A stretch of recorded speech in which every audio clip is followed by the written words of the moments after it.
क्षेत्र के लोकप्रिय पूर्व विधायक आदरणीय रामलाल जी मीणा साहब और आसपास से पधारे पूरे जिले से सभी अन्नदाता, किसान, मजदूर, गरीब और आम आदमी, पहली बार ऐसा देखने को मिल रहा कि अभी रामलाल जी मीणा बता रहे थे कि एक जमाना था जब पुलिस प्रशासन के थाने में स्वागत कक्ष लगा दिया जाता था, लेकिन आज ये भजन लाल जी की जो सरकार है, राजस्थान में जो भारतीय जनता पार्टी की सरकार है, इस सरकार ने लोगों को चुन चुन करके प्रताड़ित करने का काम किया। अभी विधायक जी बता रहे थे कि कोई 3 आदमी मोटरसाइकिल पर बैठ करके जाता है तो पुलिस रोकती है, परेशान करती है।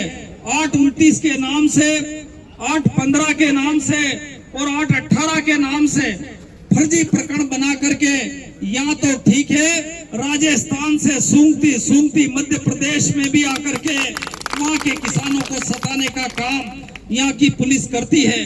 वहां तक तो ठीक है, लेकिन मुझे जब देखने को मिला कि 31 तारीख की रात में 1-1:30 बजे हमीद खां जी के यहाँ पर पुलिस प्रशासन पहुंचता है और इस तरीके से पहुंचता है कि एक शनि देओल की फिल्म आई थी कोई, उसमें वो एक प्राइवेट गुंडों को रखता है।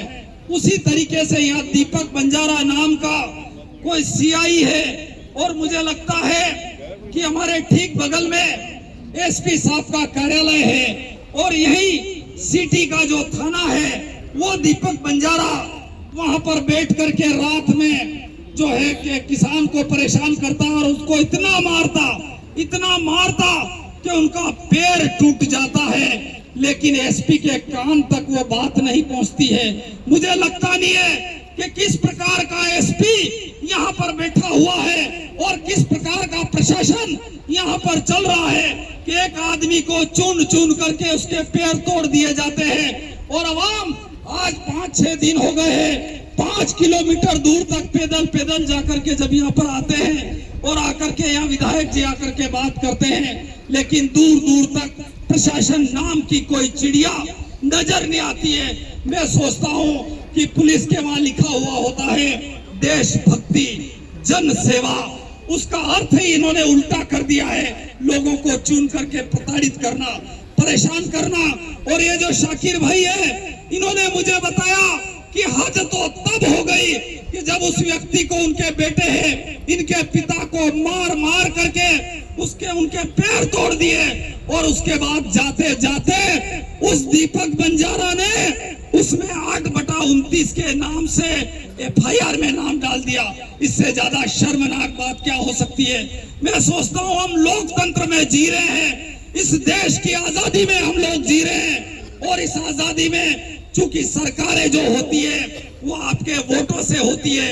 आपने बटन दबाया नहीं कि सरकार बनी, आपने बटन नहीं दबाया सरकार नहीं बनी। जो पुलिसकर्मी हमारे नौकर होते हैं, जिन पुलिसकर्मी को सुरक्षा कर्मी के नाम पर रखा जाता है, पुलिस वालों की ये ड्यूटी है कि क्षेत्र में अमन, चैन और भाईचारा रहे। पुलिस की ये ड्यूटी है कि क्षेत्र में चोरियां नहीं हो, बलात्कार नहीं हो, झगड़े नहीं हो, फसाद नहीं हो, कहीं पर भी कोई झगड़ा नहीं हो, सारे लोग मिलजुल करके रहे।